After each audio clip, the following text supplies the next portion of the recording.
O cara que mexe com fóssil, então, é o paleontólogo. O arqueólogo eu faço é o Indiana Jones. Exatamente. Indiana Jones e Jurassic Park. É a maneira mais fácil de entender. Tem algumas técnicas que são parecidas. Por exemplo, estratigrafia. A gente olha, só que eu não trabalho, por exemplo, com o período cenozoico, mesozoico, paleozoico. Eu trabalho mais com o período do bronze, idade do ferro, período persa, grego, romano, bizantino. E assim Quando vai. tinha civilização, né? Exatamente. Da invenção da escrita para cá é mais a minha praia. Pode da crer. invenção da escrita para trás... O que veio antes? Ser pastor ou ser arqueólogo? Por que parece, foi ser pastor. Foi um lance Não, até né? Na muito verdade, legal. não é muito... Foi o que eu imaginei. É, porque olha que interessante. Quando eu fiz o meu primeiro doutorado, foi em teologia. E ao mesmo tempo que eu fazia o doutorado em teologia em grego do Novo Testamento, eu fazia faculdade de filosofia. Foi aí que eu tive a oportunidade de ser aluno do Pondé. Entendi. Lá no Centro Universitário Assunção, e a PUC também era ligada lá. Então eu fazia o doutorado à tarde e a faculdade de manhã, e 2 dias da semana eu voltava para Engenheiro Coelho para dar aula. Aí eu fiz... Aí quando você faz o programa de doutorado, na época da tese, você tem o major e o minor.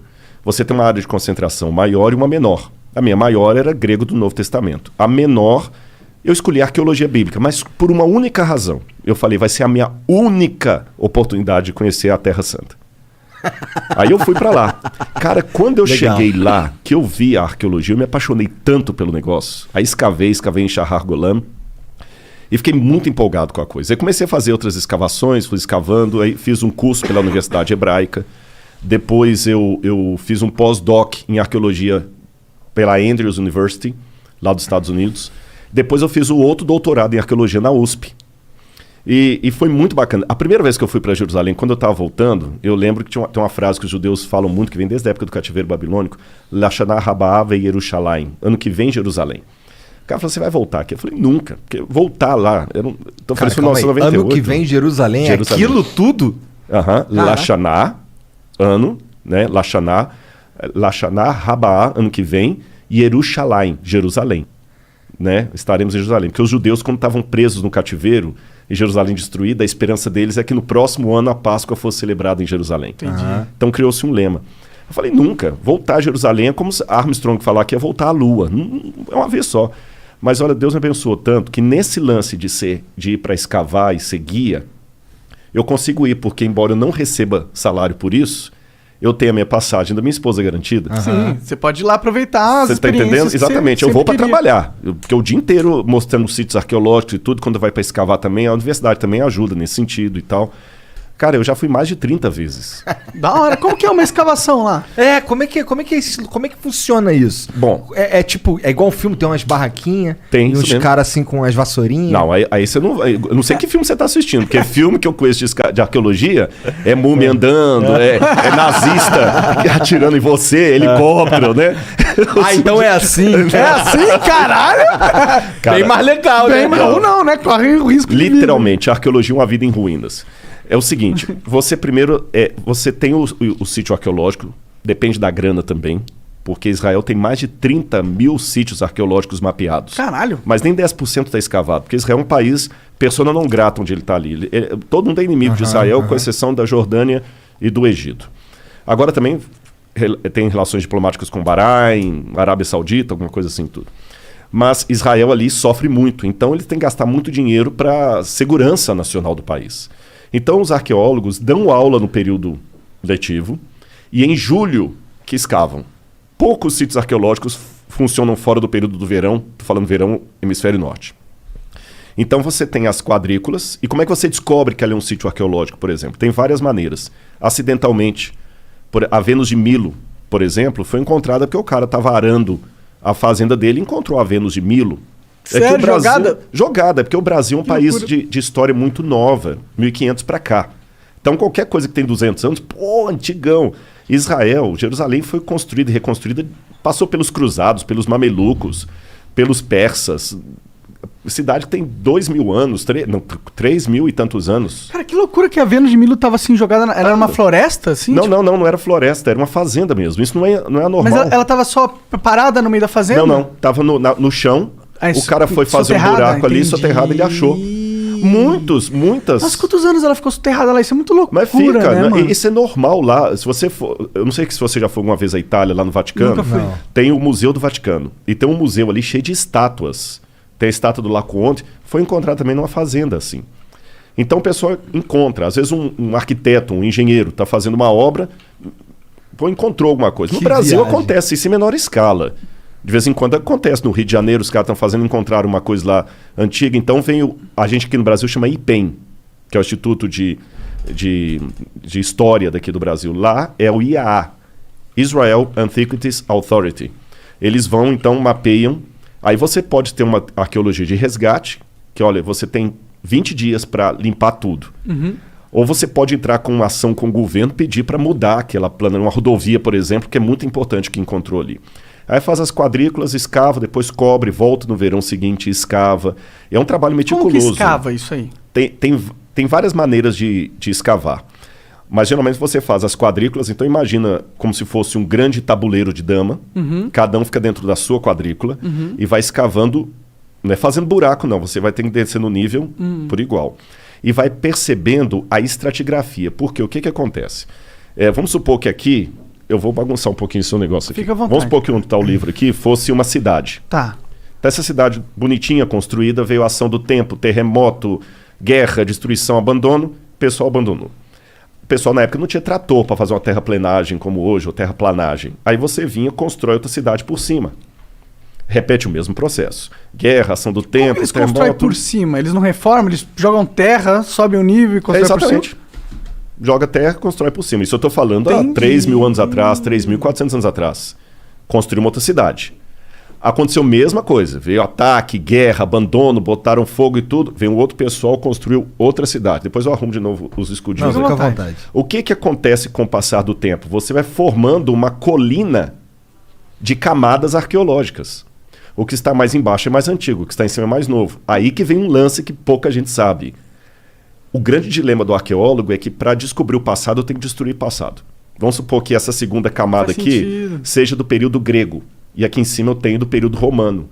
Para eu escavar o grego aqui eu tenho que destruir o romano. Então por isso que você nunca escava tudo. Você deixa uma parte sem escavar. Aí você vê as camadas e você vai montando a estratigrafia. Isso é estratigrafia. É diferente da estratigrafia do cara que mexe com o dinossauro lá, com o Fred Flintstone lá, né? Porque... Ele tem que cavar muito. Hã? Ele tem que cavar Tem que muito. cavar... Ô, Fred, vamos fazer agora uma escavação, Fred.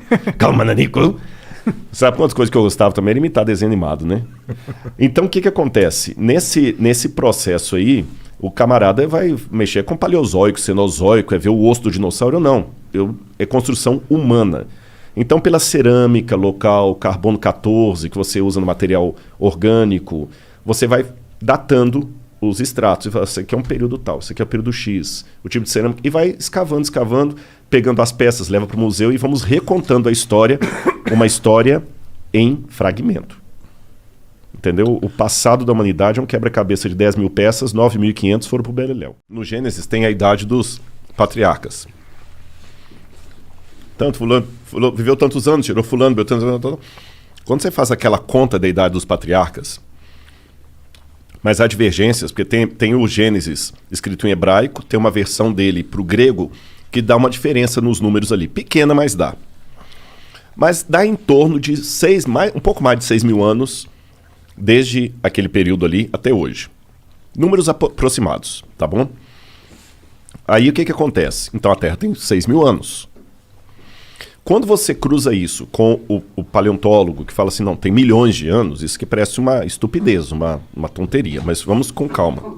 Em primeiro lugar, a invenção da escrita, se você pegar os primeiros livros que estudaram a invenção da escrita no século XIX, eles falavam que a escrita foi inventada em 5.000 a.C., depois 4.000, 3.800, 3.500. Hoje, na melhor das hipóteses, a invenção da escrita é de 3.100 para cá.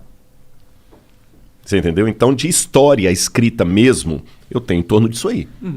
De história registrada. Escrita registrada. E esquece Bíblia por enquanto, daqui a pouco eu vou na Bíblia. E as manchas na parede. Exatamente. Da caverna. Exatamente. Aí, o que vai daí para trás tem um pouco de especulação.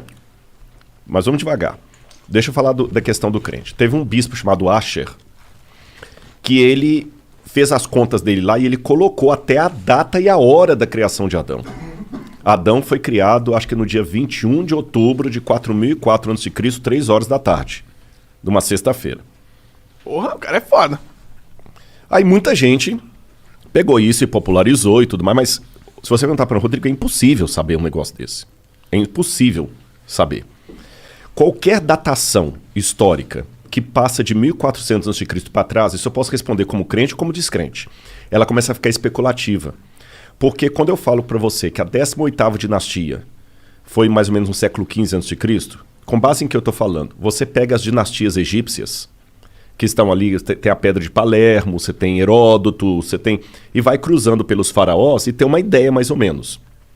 Só que tem muitos buracos. Agora encontraram, em 2016, a tumba de Senebekai, que era uma dinastia inteira que estava perdida. Tem dinastias que foram paralelas. Então a gente, de 1400 a.C. para trás, começa a ficar especulativo para o historiador. Quando eu pego a Suméria, na Mesopotâmia, os caras falavam assim, olha, isso aqui aconteceu no 3º ano do reinado do rei Ibibissim, rei de Ur. Tá, mas o 3º ano do reinado de Ibibissim significa o quê? Eles não tinham um calendário padrão. Então, você fala assim, pô, o Igor já está trabalhando aqui, já tem 2 anos. Então, no 2º ano de trabalho do Igor aqui, tá, mas o 2º ano de trabalho do Igor significa o quê? Quando a gente encontra um tablete cuneiforme com uma informação astronômica, cara, isso é muito bom. Se eu encontro lá, assim, no 2º ano do reinado do rei Ibibissim, teve um eclipse solar. Aí eu vou no meu amigo astrônomo, ele faz aqueles esquemas lá de voltar à Terra... no computador, voltar ao ciclo voltar ao ciclo estelar, né? E ele consegue me falar, no calendário atual que a gente usa, qual foi a hora precisa de um eclipse solar visível na Mesopotâmia, naquela região. Se tinha, até dá para ver se tinha nuvem, se não tinha nuvem. Caramba, é muito bom isso. Eu usei isso para falar de datação da morte de Cristo e tudo mais. Não como um astrônomo, que eu não sou astrônomo. Isso aí você põe na mão do cara e ele te devolve. Opa, então no dia 23 de abril de 2005 é isso aqui. Aí eu vou descobrir se o cara usava um calendário lunar, solar, lunisolar. É bem... Aí depois que você vai cruzando todos esses dados, lembra quando tinha o CSI que o cara punha na parede a fotografia e ia puxando com os barbantes? Sim. Já fazendo aquele cômputo ali. Então a gente trabalha com algumas evidências, mas certeza histórica absoluta a gente não tem das datações. Sim. Hoje, por essas coisas, a gente chega mais ou menos a 3.100 a.C. O que vai daí para trás é especulativo. Aí o cara olha a parede lá, o desenho rupestre, e já teve o desenho rupestre, só para você ter noção que as datas são altamente especulativas. Sabe a Luzia? Uhum. A Luzia, eu já encontrei umas 4 ou 5 diferentes datações para a Luzia. Tem gente que coloca a presença do homem aqui no Brasil em 25 mil anos atrás. Tem gente que coloca há 45 mil anos atrás. Pô, 25 mil para 45 mil é muita diferença. Entendeu? Quando o homem chegou na América, 250 mil anos atrás, 100 mil anos atrás, um disparate tão grande que você vê que os caras também estão... Estimando. Agora, se eu trabalhar com a ideia de que Deus pode ter criado e que Adão é uma figura histórica, eu posso ter colocado Adão um pouco antes ali do período do bronze. 4.000 a.C. aproximadamente. E a história que a Bíblia conta vai ser dali para adiante. E de Adão para trás? Aí que vem a questão. Daí você tem 2 opções. Ou você pode trabalhar como o Teilhard de Chardin, que falava que Adão foi o primeiro exemplar do Homo sapiens sapiens. Ou eu posso trabalhar com a hipótese, e eu posso argumentar se vocês quiserem, que a história do Gênesis não é uma lorota, que Deus veio, que se Deus existe, basta para que o milagre aconteça, basta Deus existir e ser todo-poderoso. Ponto. Basta isso. Se ele resolveu criar o homem como a Terra falou, como a Bíblia falou, e eu posso entrar no mérito, mas não parece muito conto da carochinha, um casal de nudistas lá que a cobra falou, blá, blá, eu posso entrar nesse mérito se vocês quiserem. Se Deus criou aquilo ali, a história da Terra pode ter realmente 6.000 anos. Porque não existiu o Pithecanthropus erectus, o Homo ergaster, o Cro-Magnon. Aliás, muitos desses já até saíram da linhagem humana, porque não tem nada de humano. Mas a gente tem ossos, né, dessas evoluções, né? É aí que está o problema. Vou dar um exemplo para você. Eu acho que foi... Então, peraí, você tá falando que você realmente acredita, então, que a Terra tem 6.000 anos? Eu não respondi essa pergunta, desculpa. Biblicamente, fala assim, No princípio criou Deus os céus e a terra. A terra, porém, era sem forma e vazia. Havia trevas sobre a face do abismo e o Espírito de Deus pairava sobre as águas. Então, ali em Gênesis capítulo 1, versículo 1, não se fala quando Deus criou a terra. A terra já existia. Num estado sem forma e vazia, inclusive com água. Então, a terra, como estrutura, ela pode ter existido por 4,2 bilhões de anos. E Gênesis está contando quando Deus pegou essa terra sem forma e vazia e meteu nela a luz, Fiat Lux, haja luz, e a vida. Mas a luz em que sentido? Porque o primeiro verso, Deus disse, haja luz, e houve luz. Mas a luz física? A luz Fótons? física. Que haja fótons? Aí é um pouco especulativo, né? Entendi. Porque no hebraico diz or. Or é luz. Uhum. Agora, o que escreveu o Gênesis ali, na minha opinião, Moisés, ele não tinha essa visão científica que a gente tem hoje, luz, né? Houve luz. E a luz veio e rompeu. Como é que foi aquele esquema ali? Né? A gente não sabe. Mas ali pode estar descrevendo apenas um processo sobre um planeta que já existia há 4 alguma coisa bilhões de anos. Eu nem sei se a data é 4,7 bilhões. Também né? não sei. É. Eu sei que é muito tempo. Muito Eu tempo. sei que é bilhões. Você está entendendo? Então não é incompatível com o texto bíblico a ideia de uma terra antiga. Por isso que quando você perguntou se a Terra tem 6 mil anos, eu falei, não, deixa eu explicar. A Terra pode ter bilhões de anos. A vida na Terra, que veio... Pode ter bilhões de anos. Pode ter também. bilhões. Agora, também estou colocando como hipótese, porque eu não estava lá. Ninguém estava lá, Aí né? a gente tem evidências, né? Tem uma maneira um pouco diferente de ver. Embora eu acredite na possibilidade que ela tem 4 bilhões de anos, coloquei aqui, mas eu vou trabalhar também com o que pode estar me ouvindo e falar, não, Rodrigo, eu discordo de você. Tá bom. Biblicamente, vamos trabalhar com hipótese.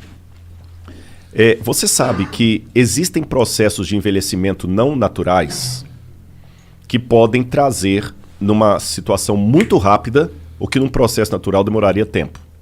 Por exemplo, uma pessoa que está com um câncer terminal, o cara está mal. Eu lembro um cara que eu visitei no hospital que estava com AIDS. Coitado, ele já faleceu há muitos anos lá em Uberlândia. Nossa, foi muito dolorido aqueles últimos dias dele lá. E ele era novo, mas a AIDS envelheceu o cara de tal maneira que ele parecia um velho de muito mais anos do que ele tinha. Uma doença envelhece. Guarda isso aí. Vou dar uma informação geológica.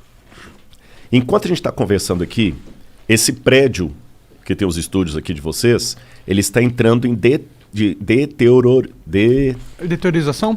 Deteriorização. Ele está deteriorando. Só que isso é um processo tão lento, que vocês não vão ver. É a fissura, é a trinca, é a erosão, é o decaimento do prédio, a gente não vai ver. Agora, se ninguém der manutenção arquitetônica nesse prédio, quanto tempo ele vai durar? 50 anos? 50 anos, vamos botar 50 anos. Aí se eu passar aqui amanhã na rua e o prédio caiu, e eu vi caído, eu vou falar assim, puxa vida, esse prédio já tem 50 anos que foi construído, por isso que ele caiu. Porque o processo de decaimento demora 50 anos. Beleza. Isso é chamado de efeito ordinário em geologia. Mas se houver um terremoto aqui, ou uma explosão de um gás, ele vai cair em 5 segundos. O que demoraria 50 anos num processo ordinário, num processo extraordinário, em 5 segundos. Eu passando aqui, ignorando o processo extraordinário, o que eu vou dizer para você? Esse prédio caiu, tem 50 anos? Não, ele não tem 50 anos, ele foi inaugurado ano passado. Impossível. Se ele fosse inaugurado no ano passado, ele não estaria caído agora. Não, é porque teve um terremoto aqui. Besteira, não teve terremoto aqui nenhum. Mas se teve um terremoto, ele não precisa de 50 anos. Ficou claro isso aí? Vamos para o texto bíblico. São possibilidades, gente. Como eu falei, eu não estava lá. Isso aqui não é uma questão de fé. A Bíblia fala de 3 elementos que dão uma aparência de velhice para a Terra. O primeiro deles, Deus criou a Terra adulta. Ele não criou a Terra evoluindo. Então, por exemplo, na criação de Adão, formou Deus Adão e Eva. Pelo relato bíblico, ele criou Adão adulto. Um antropólogo olharia para Adão no dia que ele foi criado e falou, esse cara tem uns 30 anos. Não, ele tinha um dia de vida, porque Deus já criou adulto. O cara calcularia a infância e juventude, que não houve. Segundo, o pecado, o lance do pecado. Uma das palavras para pecado em hebraico, ratá, que é errar o alvo, também pode significar envelhecimento, velhice, doença. O pecado causou na Terra uma doença que não fazia parte dos planos de Deus. Lembra do meu amigo com AIDS? A comparação só tá aí, gente. Não tô falando que Deus puniu ele, não. Eu tô falando o pecado envelheceu o mundo. O pecado criou a possibilidade de doenças e por isso que há doenças. Envelheceu o planeta. Uhum. E terceiro, o fenômeno do dilúvio global. Uma catástrofe que acabou com o planeta Terra, que destruiu os dinossauros, que causou... Lembra o lance do terremoto? Os dinossauros foram um cometa. Sim. Um cometa não, um astroblema, né? Um meteoro. Um meteoro, isso. Um meteoro. E a Terra tem vários astroblemas. O que é astroblema? É quando o meteoro bate na Terra e deixa aquelas crateras ali. Como a Lua tem. Se olha para a Lua, ela é cheia de buraquinho. Sim. Porque ela foi bombardeada. E a Terra também. Então, se houve uma catástrofe no passado, como o exemplo que eu dei do terremoto aqui, uma catástrofe dessa poderia provocar no planeta Terra uma situação de desgaste e envelhecimento que num processo natural demoraria muito tempo. Então, o Grand Canyon, dependendo da catástrofe de pedras caindo do céu, meteoros, que imagina, pô, cara, se cair uma pedra aqui do tamanho de um carro, ela tem potência de megatons aí como se fosse uma bomba atômica. Tô falando de uma pedra do tamanho de um carro. Imagina se cair uma pedra do tamanho de um edifício. Os maremotos que aquilo não causa. Então, uma formação assim uma fissura pode surgir. Aí o que acontece? A Bíblia fala de um dilúvio mandado por Deus, uma destruição, e o que nós estamos vendo hoje é o pós-destruição. Mas se eu nego a historicidade do dilúvio, eu vou atribuir a milhões de anos o que poderia ser formado há milhares de anos. A Pangeia, por exemplo, pode ter rachado aquilo ali e dar um golpe dos continentes se afastando, depois perderam velocidade. E hoje, eu ignorando essa catástrofe, eu posso apenas pegar a velocidade que a América do Sul afasta da África e falar, tem milhões de anos que estão se afastando. Mas você não poderia também saber a velocidade com que eles foram afastando durante os anos? Eu acho que você consegue medir isso também. Porque a gente consegue medir, que vem... as regras da física não explicam algo, o movimento de um continente assim, do jeito que você está falando, entendeu? Esse é o problema. Quando a gente começa a querer dar para a Bíblia um valor de fato e não um negócio de é um jeito de... É um livro sagrado, é um livro que ajuda você a entender a realidade das coisas, da sua vida, a sua relação com estar vivo, o seu propósito. Mas aí quando a gente entra na parada da Bíblia ser um texto de fatos, ou seja, tudo que está escrito ali aconteceu na física, eu acho que a gente entra no problema, porque a gente entra nessas paradas, tá ligado? Não tem como a gente realmente acreditar que a Terra tem 6.000 anos. Por mais que a gente queira, não tem como. Hoje em dia, com a internet, com a tecnologia, com a física, a gente sabe que, acreditar que os continentes, a Pangeia aconteceu 6.000 anos atrás, eles se separaram 6.000 anos atrás, ter esse pensamento, eu acho que é um pouco ruim. Parece retrógrado. Eu entendo piamente. Entendo piamente, aliás, só um detalhe. Eu estou respondendo coisa aqui que não é da minha área de especialização. Não, claro, viu? claro. Eu estou respondendo como leigo aqui, sim, gente. Sim, isso aqui sim. não é um arqueólogo falando, não. Claro. Isso não faz parte do meu... Eu nunca publiquei artigo nesse sentido, não tem nada a ver. Eu estou respondendo porque o papo tá rolando aqui, tá legal, sim. E eu falo. Eu concordo em gênero, número e grau. Vocês estão entendendo? E eu não perdi minha sanidade mental em admitir algumas coisas aqui, mas eu sei que para muitos é um tiro no pé. Como é que esse cara é arqueólogo aí, formação da USP, falando umas besteiras dessa? Cheira a terraplanismo. Sim. Cheira a terraplanismo. Mas você mesmo estava dizendo que o que você estava falando era algo que pode ser interpretado. Pode ser uma forma de interpretar, sim, se você quiser interpretar de uma forma onde o milagre aconteceu. Exatamente. É exatamente. Mas você não estava realmente falando que é isso que você sente no seu verdadeiro ser. Mas é legal as pessoas que pensam, porque eu acho que tem muita gente que pensa isso. Tem muita gente que acredita que a Terra aconteceu há 6.000 anos atrás e que tudo que está na Bíblia é 100% o que aconteceu. Não é uma história, como se fosse um diário do que aconteceu na Terra, não uma história, de fantasia, de certa forma, tá ligado? Eu vou contar uma coisa pra vocês aqui. Olha, é a primeira vez que eu conto isso em rede, hein? Da hora. Mas eu tive que fazer terapia pra contar isso aqui. Poucas pessoas sabem disso. Eu estava numa clínica tratando da minha depressão. Eu estava numa depressão tão severa que eu estava com o risco de suicídio. A pior humilhação que você pode imaginar, eu tive. Eu tive um ex-aluno, porque eu dava aula na faculdade de teologia, e dar aula de teologia é mais complicado do que dar aula de outras matérias, porque é teólogo, pastor. Tinha que ter um aluno comigo, que aí nesse ponto eu agradeço muito à Igreja Adventista. Nenhum pastor adventista ganha salário para ficar milionário, ter ilha, apartamentos, não tem. Mas a igreja também não me deixa passar vergonha. Ela cuida. O plano de saúde que eles têm cuidou de mim tudo ali. E o que o plano de saúde não cobriu, o diretor da universidade, do NASP, Rodrigo, o NASP vai pagar. Porque eu não tinha grana para pagar aquilo ali, nem o plano de saúde cobria tudo. E eles pagaram, eles cuidaram de mim. Então, apenas um parênteses para continuar a história. Quem vem para a igreja tem muitas decepções. Quando eu falei do crente pantufa, igual esse cara que me encheu o saco para saber quanto que eu ganho. O cara não... Com certeza, esse que ligou para mim, não fez uma oração por mim quando eu estava com depressão. Ele queria o clickbait ali, Você né? entendeu? Exatamente. Não, mas agora quer ligar para saber quanto que eu ganho.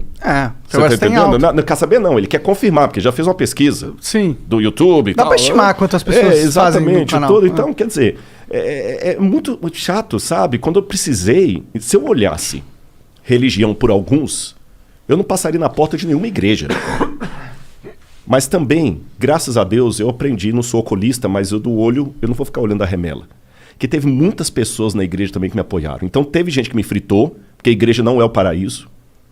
Às vezes é para-raio de doido, religião às vezes é para-raio de doido. Uhum. Mas por que religião tem que ser o para-raio de doido? Justamente porque a igreja é um hospital. Porque o doido precisa de guia. Exatamente. Se a igreja agora começar a ser elitista, só vamos aceitar os bem ajustados, ela deixou de ser igreja. Sim, tá certo. Só que o problema é que enquanto o cara é um débil mental, antes de entrar para a religião, ele é um débil mental. Depois que ele entra, mas você não é crente? É complicado isso. E eu só peço a Deus assim, que tenha misericórdia de mim. Mas eu tive muita gente na igreja que me ajudou. Eu tive fogo amigo, cara que vem para te fritar. O cara que era antes brother. Antes brother. Que queria a sua posição, provavelmente. Exatamente. Mas depois me fritou. Uhum. E por que eu não saí da igreja? Porque ao mesmo tempo, se eu falar que a igreja não presta por causa daqueles que me ferraram, o que eu faço com aquela multidão que me ajudou? Eu não estou falando de gente que é fã do Rodrigo Silva, influencer. Não. Eu estava na pior. E aí o diretor chegou, todo sábado ele ia me visitar na clínica de tratamento que eu estava. E 2 detalhes aconteceram aí. Por isso que o meu livro chama O Ceticismo da Fé. Tem coisa que eu tenho dificuldade de acreditar que é coincidência. A médica que me recebeu ali, a psiquiatra, eu não tinha condição de ficar naquela clínica. É o Cevisa, Centro de Vida Saudável, que fica lá em Engenheiro Coelho. Tem tratamentos naturais, o lance da alimentação, você entendeu? E aí, eu tava tão mal que, nessa época eu tava em Sobral, passei uns 2 meses em Sobral, trabalhando para uma universidade lá, numa licença, um sabático, e o dono lá, que é muito rico, viu que eu fiquei tão mal, que ele me pegou, botou no avião particular dele. Eu só lembro de uma cena assim, que é interessante, a depressão, eu nunca fiquei bêbado, mas eu deduzo que é mais ou menos aquilo, porque eu não lembro detalhes, eu lembro flashes. Entendi. Você entendeu? Eu lembro do Dr. Oscar, lá de Sobral, gente fina demais, muito bacana. Ele, Rodrigo, você vai para São Paulo, lá pro Cevisa. E eu lembro que ele pegou um dinheiro e botou no meu bolso, e eu lembro do valor, era R$1.000. Eu falei, doutor Oscar, não, põe aqui que você precisar de alguma coisa. Que é assim que eu... E o piloto dele trouxe, e eu já não lembro mais nada. Eu lembro eu no quarto, vários dias no escuro, só fazia xixi, um xixi amarelo, não queria comer nada, muito mal. Muito mal. Você sabe por que você tava mal? Assim? Sim. Foram problemas particulares, pessoais, que me afundaram. Eu já tinha o gatilho. Entendi. Porque todo mundo tem seus traumas desde a infância. Claro. A minha infância foi uma pocilga emocional. Que o lar que eu tive, meu amigo, por favor. Minha mãe dormia com faca debaixo do travesseiro, punhal, falando que ia matar meu pai. Imagina você escutando isso com 6 anos, 7 anos de idade. O meu irmão tem o cóccix quebrado até hoje, violência doméstica. E meu irmão que já morreu, ele vivia falando que ia me matar. Você tá entendendo? Então, quer dizer, eu cresci num... Um ambiente tóxico. Nossa, mãe, toxiquíssimo. Você nem sei se existe essa... Aí, então tudo isso aí já te predispõe. Claro. Mas não foi uma coisa assim com Deus ou algum pensamento... Não. De angústia existencial, não era algo assim? Não, foi angústia existencial, porque tem uma hora que mistura tudo. Entendi. Vira uma salada de fruta. Você já nem sabe mais por que tá doendo. Sabe o que é você ajoelhar, querer orar e só chora? Eu não queria viver. Eu perdi a ligação com a vida. A verdade foi essa. E quando eu cheguei, eu lembro na clínica eu lá, e eu lembro das meninas tentando, Rodrigo, come, as meninas, as enfermeiras que ficavam lá. Não queria ver ninguém. E com o pior, naquela época eu já era conhecido. Ah, entendi. Eu já era conhecido. Quando que você ficou conhecido? Porque é o seguinte, eu tenho um programa de TV, a TV Novo Tempo, o programa Evidências. Então o programa Evidências, ele vai ao ar, e muita gente é conhecido, Evidências. Eu tive 3 entrevistas no Jô Soares. Ah, que da hora. E na época que o Jô Soares era... O flow da época era o Jô, não tinha internet. Pô, obrigado. Mas é verdade, não, sem bajulação. Vocês sabem que hoje aqui o próprio Vilela falou, bom, os caras do flow, né? Aliás, um abraço pra ele aqui, não sei se ele Salve, tá assistindo Vilela. a gente. Mas Salve, Vilela. o que acontece? O Jô me chamou uma vez, eu fui, falei de Bíblia e tal. Ele chamou uma segunda vez, deu 2 blocos, chamou uma terceira e deu 2 blocos. Então eu fiquei muito conhecido. E dava palestra, que é a coisa toda. Então, assim, é pior, cara, porque a sua vida vira um Big Brother. Todo mundo sabe. E foi uma situação muito complicada. Problemas emocionais estouraram e tudo. E eu mal. E o que é pior? Quando você tá mal também, e você é conhecido, começa muita gente a falar abobrinha. Aí muita coisa... Aí cada hora chegava, olha, estão comentando isso a seu respeito, aquilo a seu respeito, aquilo a seu respeito. Cara, tem uma parábola que fala das penas alçadas ao vento, sabe? Que o pai mandou o menino soltar as penas lá, depois falou, agora vai recolhe. Não tem como recolher, são como as palavras que as pessoas soltam, né? Então não estou entrando no mérito da questão, porque é uma coisa bem particular o que me levou aquilo ali, mas eu estava mal e com muito comentário que me arrebentava. E comentário de pares, de gente de igreja. Entenda um pouco como que é. E até vou dizer que bonito isso aqui, olha. Um pouco antes disso, eu tinha sido barrado de dar uma palestra na Unicamp, porque um grupo de professores ateus não queria gente falando lá que tinha ideia criacionista. Absurdo trazer esses caras aqui. O que eu fiz? Eu não fiquei batendo boca com eles. Eu marquei um almoço e fui conversar com 2 lá. Que eram 2 dos cabeças. Um deles até era ex-crente. O outro, que era ateu, que estudou em Tel Aviv, quando falou Tel Aviv, eu fiz arqueologia em Israel, a gente começou a conversar, ficou meu amigo. Continua ateu. Mas depois que ele viu o meu espírito, a minha seriedade acadêmica, mesmo achando um absurdo eu acreditar em Bíblia e tudo mais, teve um outro evento na Unicamp, nessa época que eu estava doente, e veio um ex-professor meu, Joseph Gaffin, que eu para falar lá de arqueologia bíblica. Eu lembro que eu mandei para ele, eu falei assim, olha, vocês não vão barrar, não, Rodrigo, beleza, a gente já sabe agora que a coisa é séria. E ele mandou para mim um e-mail, na época era e-mail. Rodrigo, eu tô sabendo que você tá mal, por isso que você não veio aqui no Unicamp e tudo e tal. Cara, eu não acredito em Deus, não. Mas você acredita. Ele vai te ajudar. Ah, legal. Cara, isso vindo de um ateu. E eu recebi, até mostrei pra minha esposa esses dias, tá no meu coisa aí também, um camarada falou assim, cara, eu sou ateu, mas se Deus existe, ele vai te abençoar. Pô, cara, eu vou te falar, nesse livro meu eu falo o seguinte, o Betinho, lembra o Betinho? Aham. O Betinho podia não acreditar em Deus, mas Deus acreditava no Betinho. E eu vou falar uma coisa aqui que vai deixar muita gente oriçada. Eu estou preparado para encontrar vários ateus nos céus e muitos santos, talvez não verei lá. Eu sei que muita gente, como ateu, mas ele não... Eu estou preparado. O céu que eu acredito tem espaço para o ateu, porque, na verdade, só Deus conhece os corações. Eu estou vendo o Igor aqui e estou te vendo. Eu posso fazer um monte de pré-julgamento pela sua roupa, pelo seu cabelo, pelo seu jeito de me olhar e tudo mais e tudo. E tá mais errado, mais por fora do que bumbum de índio. Você pode falar bunda, eu não posso, que fica chato. Aquela história do quadro, né? Aquela história do quadro. Deus conhece os corações. Deus estava comigo ali, mas eu estava anestesiado pela dor. Aí, quando eu cheguei, eu fui saber disso depois. A médica que tinha que assinar para eu ficar lá, chamaram a psiquiatra. Ela foi lá, doutora Natália. Inclusive, acabou de ser mãe há pouco tempo agora, mora lá em Limeira. Depois a gente fez amizade. Aí a gente não pode mais ser minha médica, porque fez amizade, né?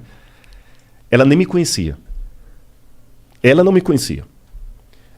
E ela sabia que eu não podia estar lá. O outro médico que estava falou assim, ele não pode ficar aqui não tem condição técnica de recebê-lo, porque se eu me matasse ali dentro, imagina. E ela sentiu uma voz que falou com ela assim, cuida dele. Médica, não estou falando de ninguém provinciano, não. Inteligentíssima. Fez mestrado na Unicamp, muito gênio. Nossa, a Natália tem uma cabeça extraordinária. Eu fui saber disso tudo posterior. Ela mesma, como médica, ela falou assim, mas você vai arriscar o seu CRM se ele ficar aqui, acontecer alguma coisa? Vou. Mas eu senti que é para deixar ele aqui e cuidar dele. Nem ela sabe o que ela fez. Sabe?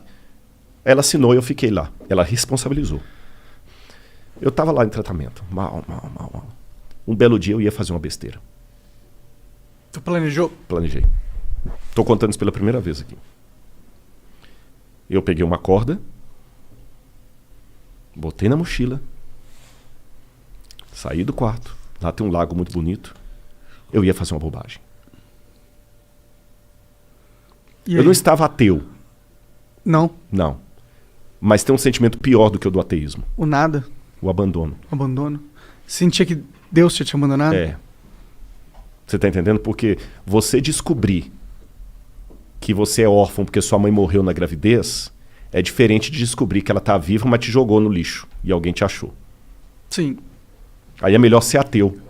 E, aliás, eu dei um estudo bíblico para um ateu que depois deixou de ser ateu e entregou a vida a Cristo, Peter Gasten, que faleceu. Ele que iluminou o Cristo Redentor, as obras do Niemeyer, ele trabalhava com o Niemeyer. Entendi. E um dia eu falei com um alemão, leitor de Schopenhauer, o Peter falava comigo assim, eu falei, Peter, eu sei porque que você não quer acreditar que Deus existe, porque se ele existe e você não consegue explicar a dor, você tem alguém para odiar, então é melhor acreditar que não tem ninguém lá em cima.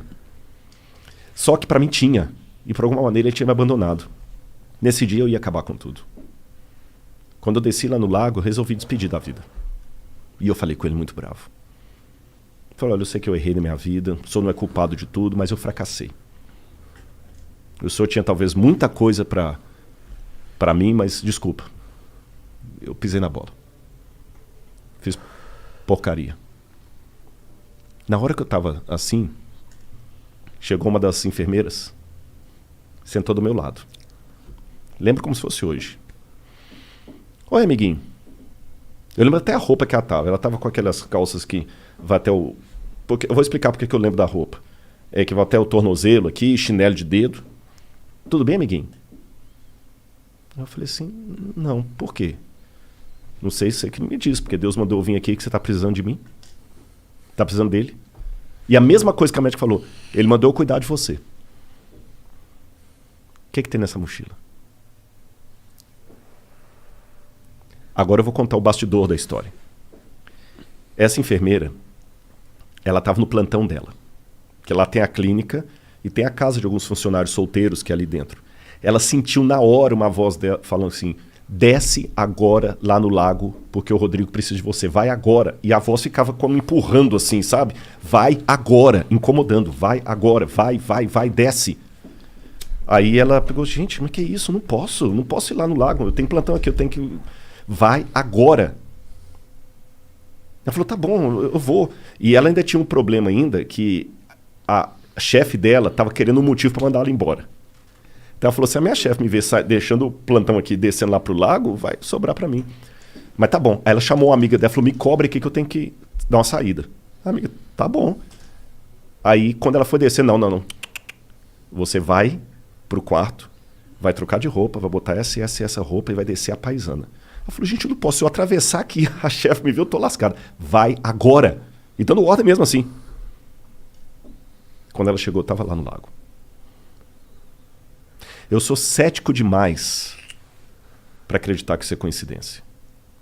Então, Igor e Monark, todo mundo que está ouvindo a gente, eu posso ficar aqui 4 horas e posso, não tem perigo. Falando com vocês de arqueologia, filosofia, teologia e assuntos afins, e assuntos triviais, e contando piada, e rindo e tudo mais. Mas a minha vinda fica incompleta se eu não der esse testemunho. Eu conheci o pintor do quadro, e ele não é um Adolf Hitler. Faz sentido crer. Eu me senti amado. E eu posso dizer para vocês, aquilo me ajudou tanto na terapia, junto com outras coisas, é claro. Eu estudei bastante Viktor Frankl, a logoterapia e tudo mais. E eu descobri uma força que ela não vem de mim. Eu nunca podia imaginar que eu ia me reerguer. Ele me reergueu, saí. Por alguém que teve depressão severa como eu, tá aqui conversando, contando piada e tudo mais. Venci tudo? Não, mas até é bom, porque senão você começa a se sentir... Você não acabou, né? Nunca, exatamente, é muito bom. E eu me tornei mais sensível. E Deus está me usando tanto, que hoje eu sou um adventista do 7º dia, falo com muito prazer, né?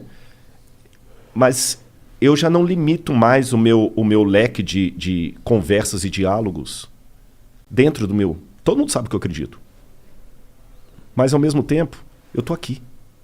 Então, eu estar aqui, mediante o que aconteceu lá, é um milagre. Porque aquele Rodrigo nunca podia imaginar que pouco tempo depois eu estaria num programa como esse, falando para não sei quantas mil pessoas estão assistindo a gente agora, não tenho nem ideia. Mas eu falo com vocês, Deus é tão real que dá para tocá-lo. Então, se de repente aqui não é nenhum programa da Igreja Deus é Amor, não estou falando nada no rádio, mas permita-me uma coisa que, com muito carinho, eu vou pedir uma licença a vocês. De repente, tem uma galera que pegou a gente agora, está assistindo, são 15 para as 11, de repente a gente está falando agora para um outro Rodrigo, que está com a vida desgraçada. Você está entendendo? Eu não sei. Pode ser. E de repente ele estava com o copo de veneno para tomar e falou assim, deixa eu ouvir isso aqui, para pelo menos desviar um pouquinho. Só esperar um tempo passar aqui rapidinho. E eu quero dizer para você que está ouvindo aqui agora, tenha esperança. Deus existe. E aqui eu falo como crente, mas falo como acadêmico. E ele não só existe, ele existe e me ama. E é bom. E é bom. E ele dá uma lógica naquilo que do lado de cá não tem lógica. Então eu agradeço demais vocês. Vocês foram muito da hora. De fato mesmo. Passaram a ter um fã agora. Obrigado. Tô falando sério, de coração. Não sou de fazer elogio pro forma, não. Mas porque vocês me abriram esse espaço aqui. E sei lá, o mesmo Deus que mandou cuidarem de mim, hoje me manda cuidar de outros. E ele vai fazer essa mensagem chegar em alguém que vai saber. Um dia vocês vão receber. Não sou profeta, não. Mas pela lógica, pô, cara, obrigado. Aquele dia eu tava desgraçado, eu ia acabar com a minha vida. Nunca pude imaginar que numa entrevista do Flow eu tive um lapso ali. E vai ser o 14º salário de vocês. Ah, com certeza. Não, a gente já... Lembra do lance? Sim, sim. Não, mas a gente tem esse pensamento também do 10º. A gente chama de pagamento em tesão. Eu chamo de outra coisa. Não, é porque o fato de eu ser religioso... Não pode falar tesão. A gente não fala, a gente pratica. Entendi. Tá certo, tá certo. Mas isso não significa, gente, é apenas uma questão de linguagem, que vocês não possam falar, tem que ficar inibido. Sabe o cara que mais falava palavrão? Pedro, um dia que ele foi negar Jesus lá, os caras foram lá, a Bíblia fala que ele praguejava, xingava palavrão, só para não falar que tá... Então, e até tem estudos psicológicos que dizem que quando você está com dor, xingar um palavrão alivia até. Então a gente pega mas na linguagem religiosa, a gente evita o palavrão, mas a gente tem uns esquemas. Você pode falar assim, mas que bosque. Tá certo. Que bosque. Um xingamento crente. Eu aposto que quando você tá na sua casa e bate o dedinho na mesa de centro, você não fala que bosque. Não. Que Merlin. A Bíblia é um livro que tinha tudo para dar errado. Porque ela não tem uma linha editorial. Pô, eu sou autor. Eu sei como é que é complicado escrever um livro, principalmente quando você escreve a duas mãos. Eu tô escrevendo um livro agora com mais 2 colegas. Graças a Deus a gente se dá muito bem, uma equipe muito bacana. O Adolfo, o Marcos e eu. Mas a gente escreve, tem depois um editor colocar uma linguagem pra ele. Porque o jeito de eu falar não é o jeito do Igor. Sim. Se eu escrever um livro em parceria com ele, o cara vai ter que dar uma ajustada ali, alguma coisa e tudo e tal. Reunião de pauta. A Bíblia não teve nada disso. E você pega do Gênesis ao Apocalipse, ela tinha um livro que tinha tudo para ser abortado. Ela não tem uma sequência lógica, que ela conta de história, mas fala também de poesia e dá receita. Ela tem histórias absurdas, tem aparentes contradições. E hoje é o livro que muda vidas. Quer ver um exemplo? Pega Os Sertões de Euclides da Cunha. Obra maravilhosa. Joga numa penitenciária. Deus um Delírio, de Stephen Hawking. Pega o livro Deus um Delírio e leve em Bangu 1. E deixa os presos lerem Deus um Delírio. Depois de um ano, quantos presos você vai ter recuperados porque leram Deus um Delírio? Sei lá, acho que nenhum. Agora joga uma Bíblia. É bom, a Bíblia tem um histórico de ajudar as pessoas. Dentro de um ano você tem uma igreja funcionando lá dentro. Então tem nesse livro alguma coisa que ultrapassa a capa preta que o envolve, sabe? Tem um poder ali que nem eu consigo explicar, eu só aceito. Então, respondendo ao que perguntou aí, nós temos indícios, não é o quadro completo, eu concordo com você em gênero e grau, certeza absoluta com esses olhos, eu não vou ter nem se eu estou vivo amanhã. certeza absoluta. Até com relação Até se você estiver vivo pra sempre, talvez. Exatamente, eu não tenho certeza absoluta de nada. Sim. Nesse ponto eu sou um pouco agnóstico, tá bom? Pode ser que hoje estão falando que, um tempo atrás, falavam que o átomo era a menor partícula da matéria. Sim. Até vi um pessoal quebrar o átomo e falar que não, tem o quartzo, as partículas subatômicas. Né? Então, quer dizer, até a própria ciência faz declarações que amanhã podem ser refutadas. Sim. A luz propaga de maneira curvilínea ou reta.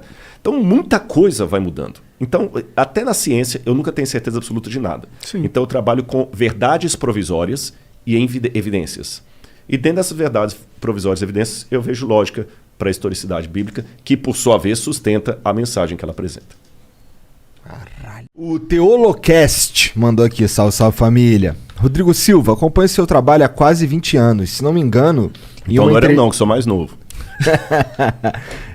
Se não me engano, em uma entrevista que você deu falando sobre arqueologia bíblica, ele fala que provavelmente foi aí. Mas quais evidências arqueológicas de que o povo de Israel foi liberto do Egito? Realmente encontraram o lugar no meio do mar? Ah, foi bom ele ter perguntado isso aí. Tem um falso arqueólogo, eu vou até gravar um vídeo, porque agora de novo os vídeos desse cara aparecerão, um tal de Ron Wyatt. Que ele fala que encontrou roda do carro de Faraó debaixo do Mar Vermelho, encontrou a Arca da Aliança lá em Jerusalém. É tudo mentira, sabe? E toda vez que eu dou palestra, o pessoal pergunta sobre isso. Encontrou a Arca de Noé também lá na Turquia. E tudo falso. Tudo falso, falso. E o cara tinha umas paranoias meio doidas, que Deus falou com ele quando ia revelar a Arca e tudo e tal. E agora alguém me mandou que ele fez de novo um vídeo. Ele já morreu. Ele era um anestesista de Nashville, Tennessee.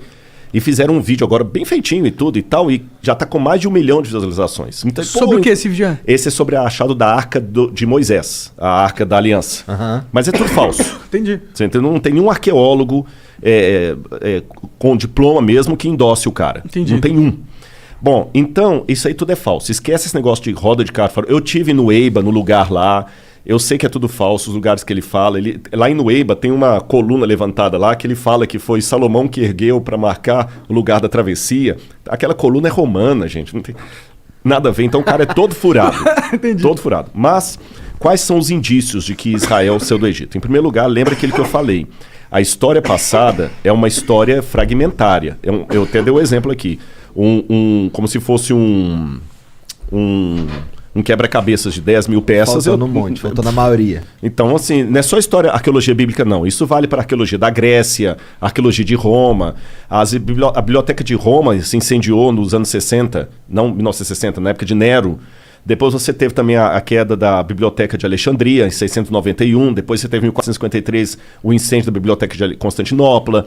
Muita coisa se perdeu. Então a gente tem um monte de fragmento que a gente completa com coisas que fazem sentido. Fazem sentido. E bingo, é isso aí, Igor. Então algumas coisas que fazem sentido. Em primeiro lugar, eu desloco o êxodo da época de Ramsés e coloco na época de Tutmosis, na 18ª dinastia. Eu sei que o desenho da Disney...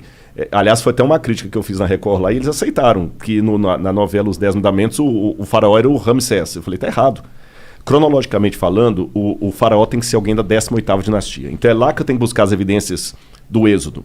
E quando eu vou na 18ª dinastia, eu encontro um monte de coisa. Em primeiro lugar, você tem uma rainha, filha do faraó, chamada Hatshepsut. E nessa época que ela estava ali, o pai dela era Tutmosis II. Tá bom? Tutmosis II. Eles tinham muitos escravos asiáticos, porque os egípcios tinham expulsado do país os Ixos, que eram semitas, e os outros semitas que ficaram, eles escravizaram. Então nós temos muitas coisas da parede lá, deles punindo os egípcios, os egípcios não, os asiáticos, que podem ser os hebreus.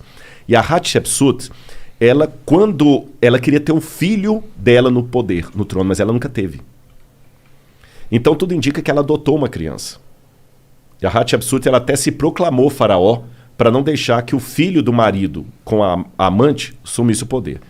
Quando esse filho do marido assumiu o poder, que para mim é o Tutmosis III e é o faraó do Êxodo, ele assume, a primeira coisa que ele faz é escravizar os asiáticos. Você tem paredes lá mostrando assim, façam mais tijolos, igual a Bíblia apresenta e tudo mais. Aí curioso que quando você vai na tumba dele, você descobre algumas coisas curiosas. Daqui a pouco eu vou lembrar o ano que a tumba foi descoberta.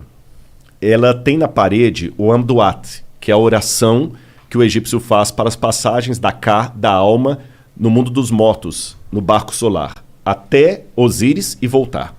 Na 12ª oração da Amduat, tem uma oração de Tutmoses assim, que aqueles que morreram com ele na grande inundação e não tiveram oportunidade de ser mumificados, que tenham o seu corpo preservado.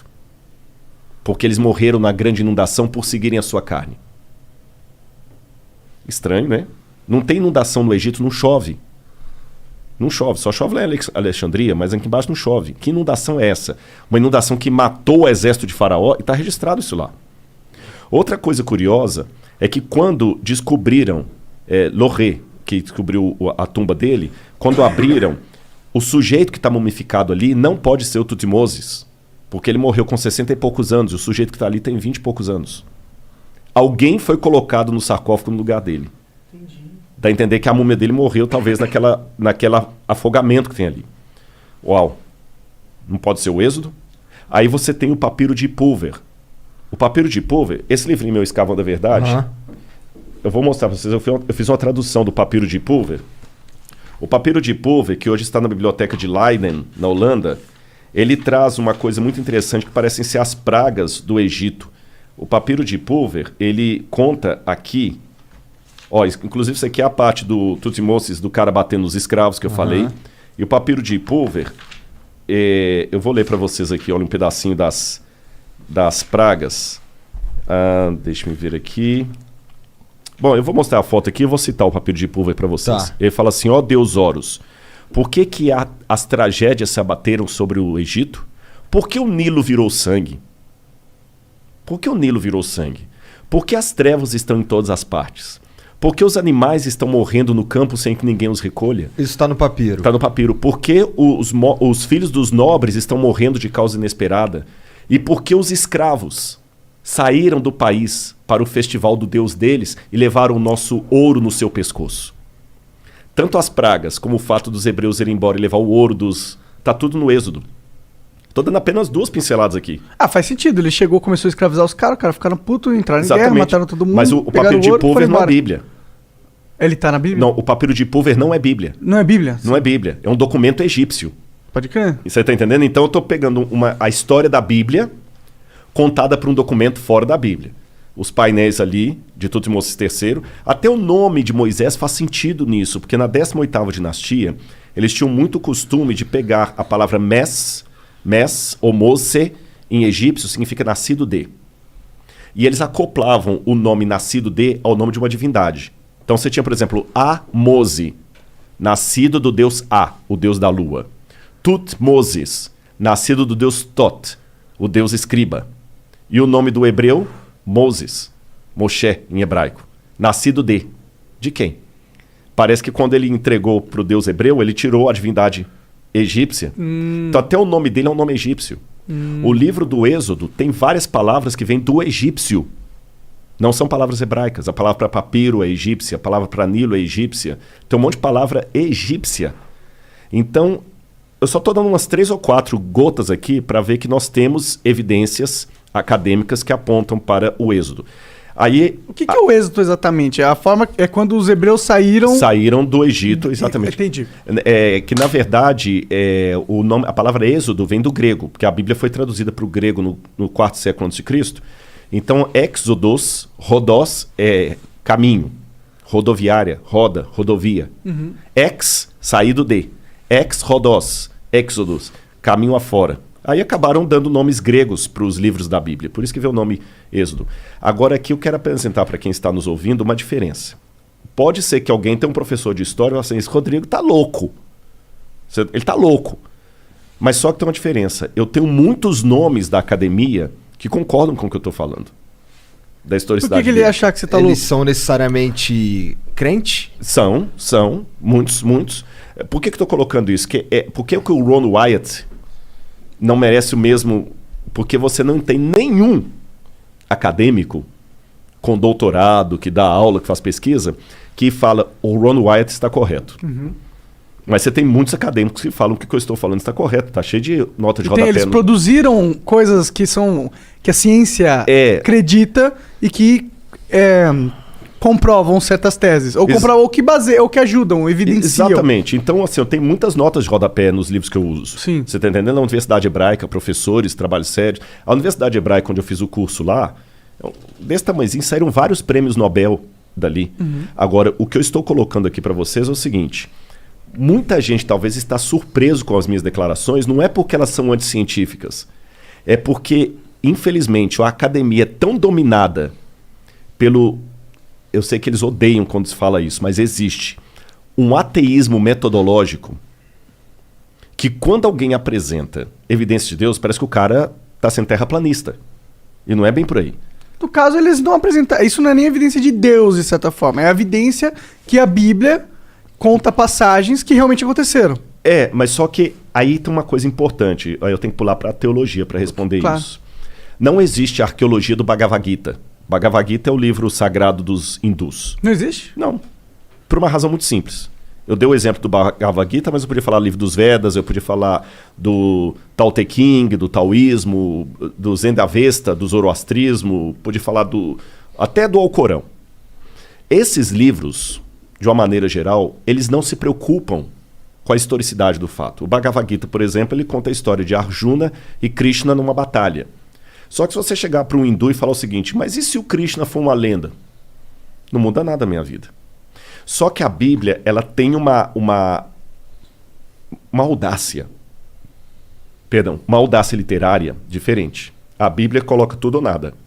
Quando você lê os autores bíblicos, fala o seguinte, se o que a gente falou é mentira, então esquece. Mas se o que a gente falou existiu de verdade, então a teologia também é verdadeira. A teologia bíblica, diferente da teologia desses livros que eu falei, ela precisa da história para se fundamentar. É como se o Deus da Bíblia falasse assim, olha, a prova que eu dou de que o que eu estou falando existe é que a história que eu estou contando nesse livro aconteceu e ela registra os meus atos na história do povo de Israel. Entendeu? Então, quando eu descubro que realmente houve um êxodo, então, então o livro ele é historicamente válido. Se ele é historicamente válido, a teologia que se assenta nessa história também o será. Não tem um pulo aí? Porque, tipo, se a gente comprova que uma parte do livro tá certo, a gente não necessariamente consegue extrapolar que ele inteiro tá certo. Tipo, eu posso escrever agora um livro pra você, colocar, sei lá, hoje fez frio não sei que dia é hoje, mas hoje fez frio pra caralho. E aí numa página seguinte fala, ontem... E a página tava falsa. Hã? Uma página tá verdadeira, outra tá falsa. Exato, eu posso fazer isso. Então, tipo, ok, a gente conseguiu descobrir que tem uma parte da Bíblia que realmente aconteceu, tá lá. Mas isso não prova realmente que tudo que aconteceu, que tudo que tá na Bíblia aconteceu exatamente como tá na Bíblia. Não, isso concordo. Do ponto de vista histórico, nem da Bíblia, nem para nenhum livro. O Fê9751 mandou: Olá, boa noite a todos. Sou Felipe Ferreira e esperei ansioso pro Rodrigo Silva vir ao Flow, para ver o papo com vocês, para ver o que sairia dessa mistura. Queria que o pastor apresentasse a vocês as profecias de Daniel, para ver o que o monarca vai achar. Jesus está voltando, valeu. Como é o nome dele? Felipe Ferreira. Felipe significa domador de cavalos. Já que o Felipe falou, Felipe era o nome do pai de Alexandre o Grande. É interessante que não vale E Rodrigo? Rodrigo significa... Rodrigo vem do saxão. É? Rodericum. Significa aquele que é rico em glória. Eita! Tanto é que as línguas saxônicas, como o alemão, como o inglês, o nome Ricardo vem da mesma raiz. Fala rich, rico, Richard. Pode crer. Né? Bom, vamos lá. O que o Felipe deve estar falando é o seguinte, que o Daniel tem um lance muito interessante com o Daniel. Nabucodonosor veio em 605 a.C., cercou Jerusalém, depois em 587 ele destruiu o templo, e nessas vindas ele levou muito judeu cativo para a Babilônia. Né? Levou muito judeu cativo para a Babilônia. E levou um jovem chamado Daniel. E ali a Bíblia fala que o rei teve um sonho, e ele ficou confuso com o sonho. Daniel foi lá, interpretou o sonho do rei e falou: olha, rei, Deus deu esse sonho para você para mostrar o que vai acontecer no futuro da humanidade. E o sonho do rei foi um sonho onde ele viu uma estátua com vários elementos, ouro, prata, bronze, ferro e ferro misturado com terra, com barro. Se eu tivesse uma Bíblia aqui, eu teria, mas ficou no carro. Mas tudo bem, eu vou citando aqui. Aí, Daniel capítulo 2, depois o pessoal pode ler em casa. E ele falou assim, o rei falou, foi isso que eu sonhei. Ele falou, pois é, rei, agora eu vou te revelar o sonho. A cabeça de ouro é o teu reino. E o seu reino vai passar. Vai vir um outro reino, que Daniel vai revelar no capítulo 7, chamado Medo-Pérsia, que vai dominar depois do seu. Depois vai vir um outro reino, chamado Grécia. Isso está no capítulo 7. Depois da Grécia vai vir um outro reino. Mas não está na Bíblia assim nominalmente, tá? A Grécia, a Medo-Pérsia e a Babilônia estão. Só dali para diante que não está.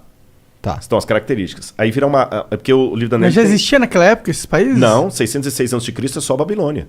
Tinha a Pérsia, mas a Pérsia era um trocinho desse tamanho. Entendi. Você está entendendo? E a Grécia tinha lá no Peloponeso, aquele monte de ilhas lá, nada, né? E o detalhe, um parênteses aqui, que isso aconteceu no capítulo 2 de Daniel. Mas depois no capítulo 7, Deus dá uma visão ao profeta Daniel com essa mesma história, mas com mais detalhes. E depois no capítulo 8, com mais detalhes. Daniel vê monstros, bichos, e Deus vai explicando. Por que Deus fez aquilo? É a maneira de entender, parábola, né?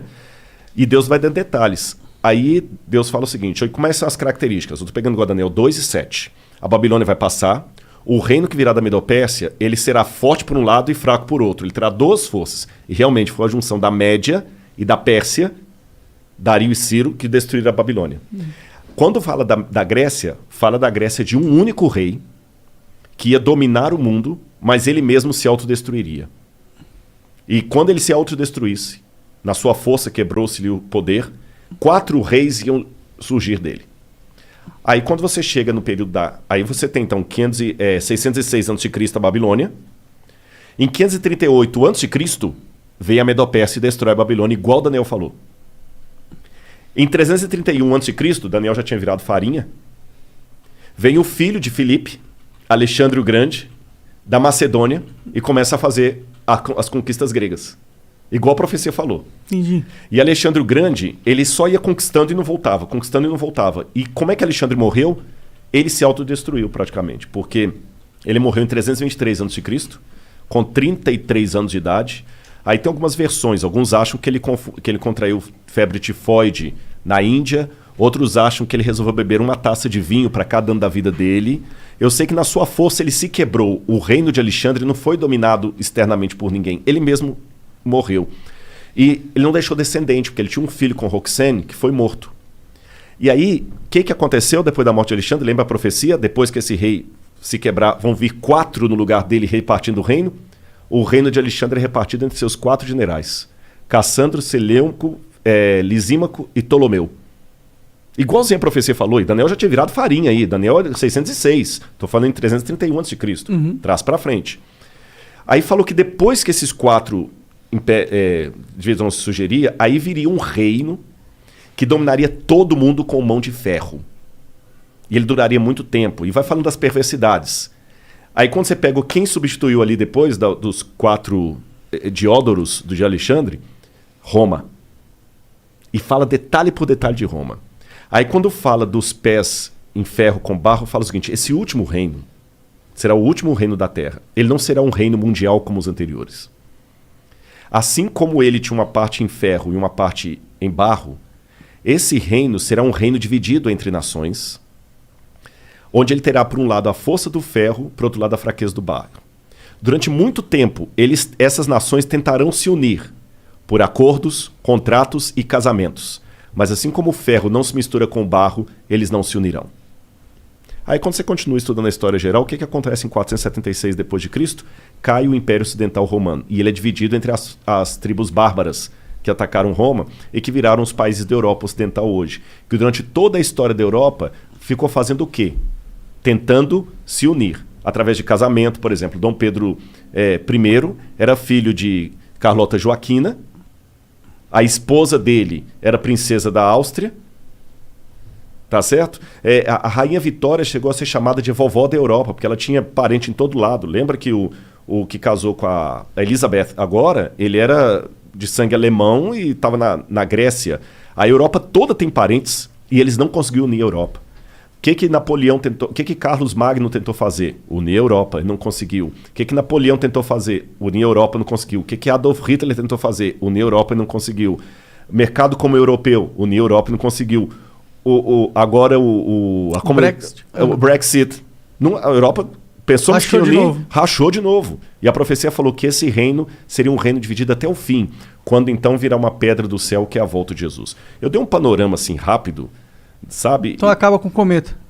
Não, aí é um símbolo da asteroide. volta. Não é um asteroide. Fala que é uma pedra como se fosse tirada uma montanha. É um símbolo da intervenção divina na história. Entendi. Nos dias desses reis. Então, cara, é muita coisa coincidindo assim, que você vai assim, pô, mas aconteceu ao pé da letra. Esse é só um exemplo. A Bíblia está lotada de profecias. Não são profecias como música de Roberto Carlos quando você está na fossa. Qualquer uma conta a sua história. Você entendeu? Não tem música assim. Qualquer uma conta a sua história. Você tá lá, tomou um pontapé no traseiro da menina, parece que a música foi feita pra você. Sim, histórias que são arquéticas. Não, tipo não a é o história do caso. herói. Isso aqui é... Histórias que se repetem na humanidade. É muito legal. E eu vou fechar essa resposta aqui, que foi só uma pincelada que eu dei, né? Durante muito tempo, muitos pensavam que tudo de Daniel era um mito. Por exemplo, se você conversasse com um cético no século XVII, XVIII, até o início do século XIX, ele dizia assim... Daniel não, não foi o cara que leu umas paradas Quem? que foram escritas na parede com sangue? Foi o Belsazar, que era o rei da Babilônia. Eu vou falar dele na arqueologia. Olha que interessante. Segura que eu vou falar dele. Um cético até por volta de 1820 ia falar com você assim, livro de Daniel é todo mito, bobagem, nada disso aconteceu, porque a arqueologia não existiu Babilônia. Pelo menos o grande império da Babilônia não existiu. Você vai no rio Eufrates de fora a fora e não vê nenhuma Babilônia ali. E a Bíblia e Heródoto falavam que a Babilônia, o rio Eufrates cortava a cidade, igual o Tietê e Pinheiros corta São Paulo. Aí você vai o Tietê de fora a fora e não vê rastro de cidade. Até que, em 1899, um pouco antes, a Layard começou a explorar algumas coisas e ele conseguiu encontrar tijolos com escrita estranha, que foram decifradas e descobriram o nome de Nabucodonosor. Eu mesmo tive a oportunidade de traduzir um tijolo com escrita cuneiforme. Tem um artigo publicado disso, pela USP, inclusive. Que foda. Onde eu estudei e achei o nome de Nabucodonosor. Vou contar desse tijolo para vocês daqui a pouquinho. Provou, então, que, o Nabucodonosor existiu. Mas até esse achado de Layard, falar de Nabucodonosor era algo tão ridículo na academia como falar do rei Arthur. Provou que Nabucodonosor existiu. Em 1898, 14 anos depois disso, Robert Coldray, um arqueólogo alemão, descobriu na colina de Hilá a Babilônia. E o rio Eufrates estava desviado, por isso que ele não passava dentro da cidade. Entendi. Então já provou, Nabucodonosor existiu, a Bíblia estava certa, a Babilônia também existiu.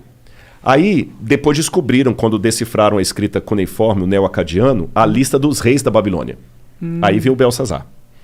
Porque, segundo a Bíblia, o rei que estava no poder, quando os medo-persas atacaram a cidade, o rei da escrita na parede lá que você falou, chamava-se Belsazar. Só que quando você pegava a lista dos reis da Babilônia, o último rei era Nabonido. Então, peraí. Agora nós temos um problema arqueológico. A lista oficial da Babilônia, quando colocava os reis inteiros, o último foi Nabonido, não teve nenhum depois dele. E a Bíblia fala que o último rei era Belsazar. Aí muitos críticos falaram, tá vendo? A arqueologia desmente a Bíblia. Até que William Talbot estava trabalhando nos porões do Museu Britânico e ele descobriu um tablete que foi traduzindo as orações de Nabonido, as crônicas de Nabonido.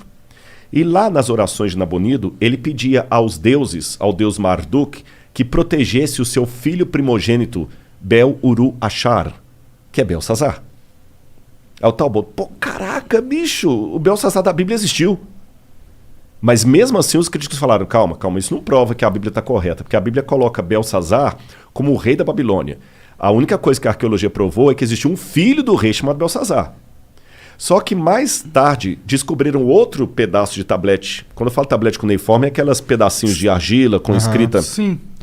Aí trazia o que aconteceu. O Nabonido não ficava em Babilônia a maior parte do tempo, ele ficava no oásis de Teimá. E quando os medo-persas atacaram a cidade, ele estava em Teimá, ele voltou desesperado com o exército dele, mas foi interceptado. E quem estava na cidade? Ali diz que estava o filho dele, Bel-Uru-Achar, que assumia o trono na ausência do pai. Entendi. E que naquela noite o filho foi morto, como a Bíblia fala. Agora olha que detalhe. Quando você vai no livro de Daniel, no capítulo 5, que conta essa história, o rei no desespero, quando ele vê a escrita na parede lá, que é a sentença de morte dele, ele chama os sábios da Babilônia para decifrarem, inclusive o Daniel, o profeta. E ele fala com Daniel assim, Daniel, se você decifrar a parede, eu farei de você o terceiro no meu reino. Tá assim na Bíblia. Farei de você o terceiro no meu reino. Agora faz sentido por que a Bíblia diz que ele prometeu o terceiro lugar. É porque ele mesmo É o segundo. é o segundo. Cara, então você vai pegando esses detalhes, é incrível, incrível. E quando eu traduzi, por exemplo, esse tijolo, que hoje está no Museu do NASP, eu sou o curador de um museu de arqueologia lá, Da hora. e eu fiz a datação com a USP, a gente datou o tijolo por termoluminescência. Porque eu fiz primeiro a tradução do acadiano, e eu achei o nome de Nabucodonosor e do pai dele, Nabopolassar. Eu traduzi a publicação, publiquei a tradução, e depois no IPEM, a gente foi fazer a datação ali com o Casimiro Munita. É aquele negócio, a gente cruza dados, contas. Eu não sou da área da química, mas aí a gente faz pares e publica artigo científico junto. Ah.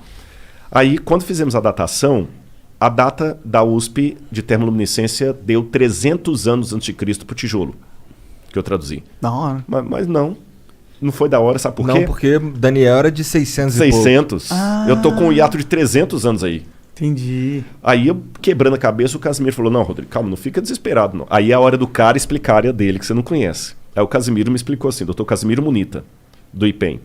Ele falou assim, Rodrigo, a gente consegue, pela termoluminescência, datar a última queima da cerâmica. Então essa cerâmica pode ter 2.000 anos. Mas se ela sofreu um incêndio 300 anos atrás, ela vai dar que tem 300 anos. Entendi. Porque eu tô datando a queima dela e não a primeira queima. Se você coincidir de ela não ter passado por nenhum incêndio, você vai estar datando o dia que ela foi levada ao forno. Mas se ela teve um incêndio depois disso, zera. Eu falei, então bingo. Ele falou, não tem nada na história que mostre.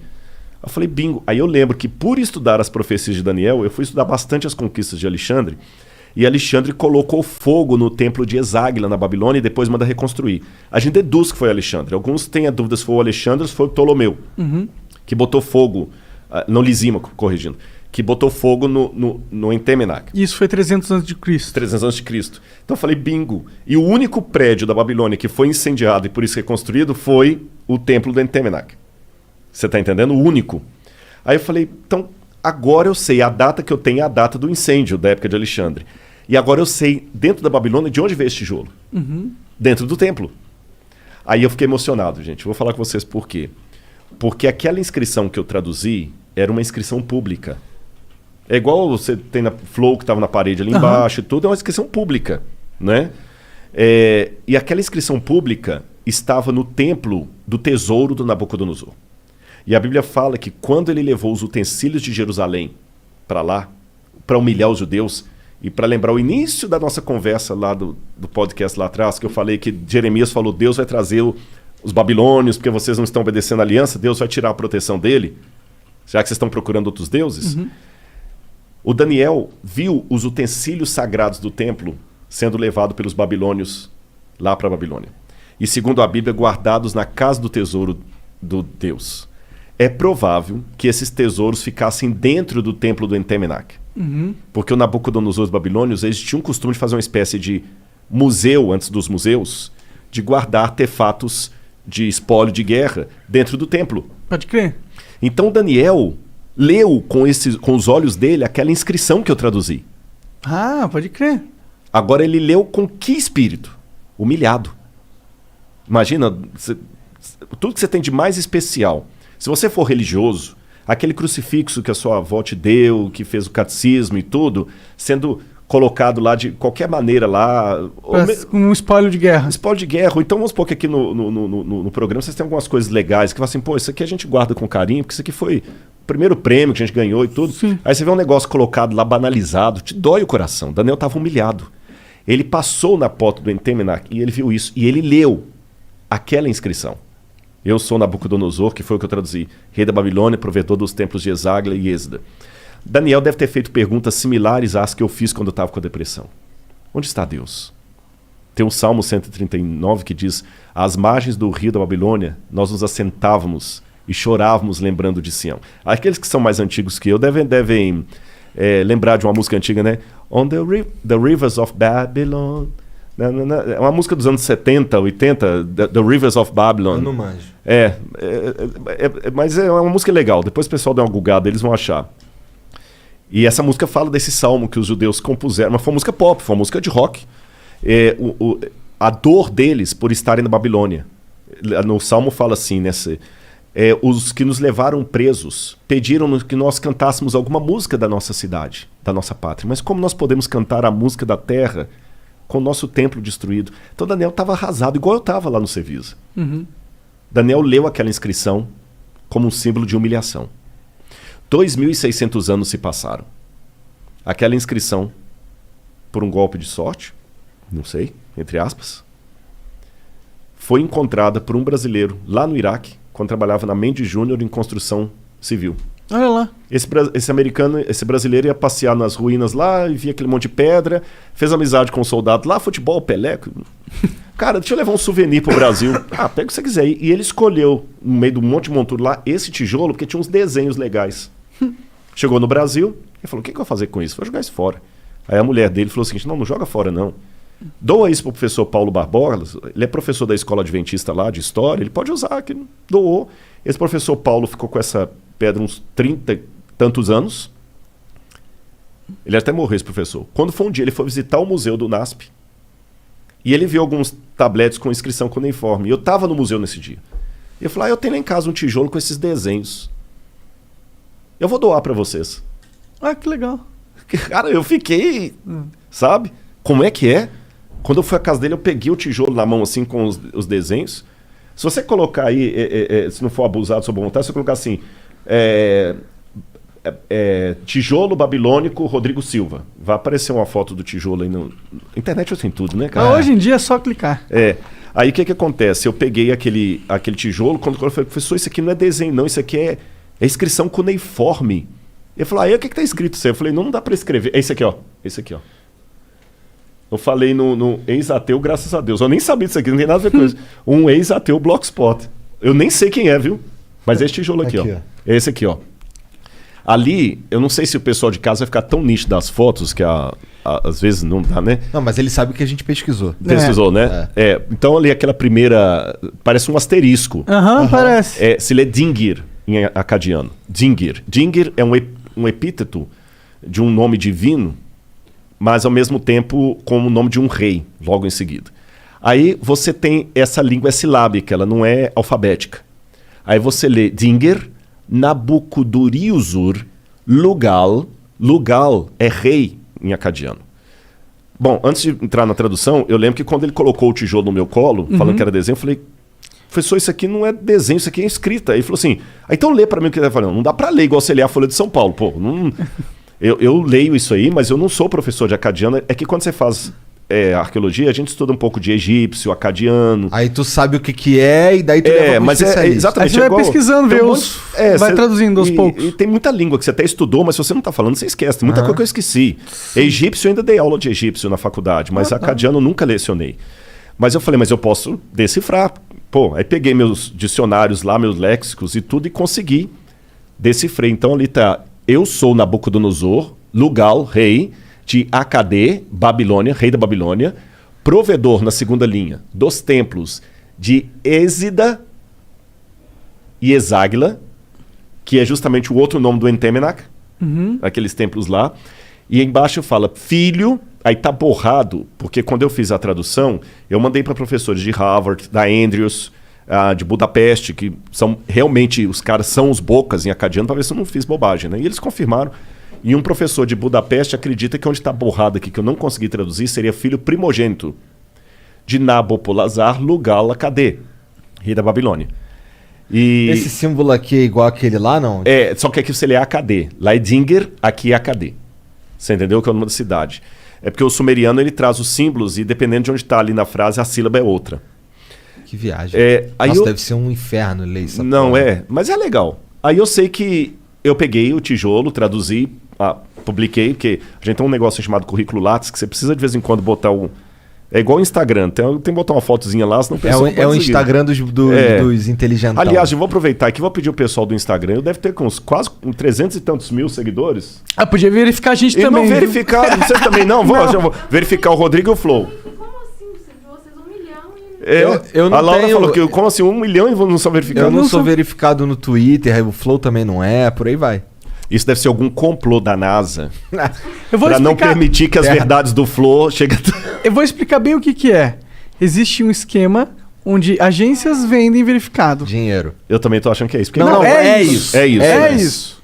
É isso. Puxa vida. É porque já chegou pra mim várias vezes. E como que você valoriza um item? Você diminui a oferta. Então Entendi. dá pra você comprar uns verificados. Ah, mas o que importa é que o pessoal tem indo lá. Mas Qual que é teu Instagram? é Rodrigo Silva Arqueologia. Tudo junto. Tudo junto. Rodrigo Silva Arqueologia. Tudo eu botei, Rodrigo Silva Arqueologia. O YouTube também, Rodrigo Silva. Na verdade, gente, quer outro milagre? O meu YouTube tá com 1.100.000 e poucos mil. Eu não sei como. Porque eu não sou youtuber, não tem nada. Quem me ajuda é minha que o esposa. conteúdo deve ser interessante. Ele tem alguma coisa. Mas voltando a falar da pedra aqui, Aham.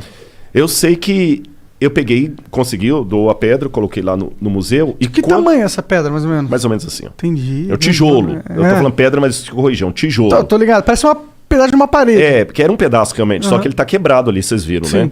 Aí botei no museu, mas aí só uns 5 ou 8 anos depois, que eu fui fazer a outra pesquisa com a pedra pelo museu, pro IPEM, porque como eu falei, de vez em quando você tem que ter um artigozinho científico lá. Hoje tá difícil, eu tô escrevendo outros livros, eu não tô com condição de publicar tantos artigos científicos, mas muita gente vai olhar o seu látis. Você não tem nada de publicação acadêmica, congresso e tudo Não mais. passa confiança. Não passa confiança.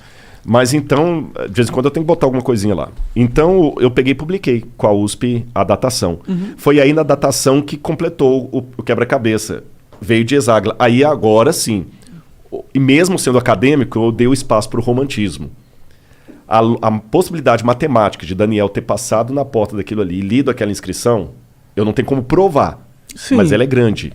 Sim. Pegando o texto bíblico e o que foi levantado do cativeiro, Daniel leu aquilo ali numa situação de muita humilhação, que eu identifiquei com a minha. Pode crer. Onde é que está Deus? Poxa, livrou... Daniel não era mau sujeito, pô, caramba. Ele não merecia estar lá, longe de todo mundo que ele amava, humilhado. 2.600 anos depois, a mesma inscrição que Daniel leu, num ambiente de humilhação, é colocada num museu, num país chamado Brasil, que Daniel nunca podia nem imaginar, para justamente enaltecer o livro de Daniel. Aí vem o Felipe e me faz a pergunta sobre Daniel, eu tenho essa oportunidade de falar. Então, quer dizer, o mundo dá voltas. E se fosse plano, daria cambalhotas, né? Eu capotava, né? Seria um Capotar. rodar de moedas, né? Então,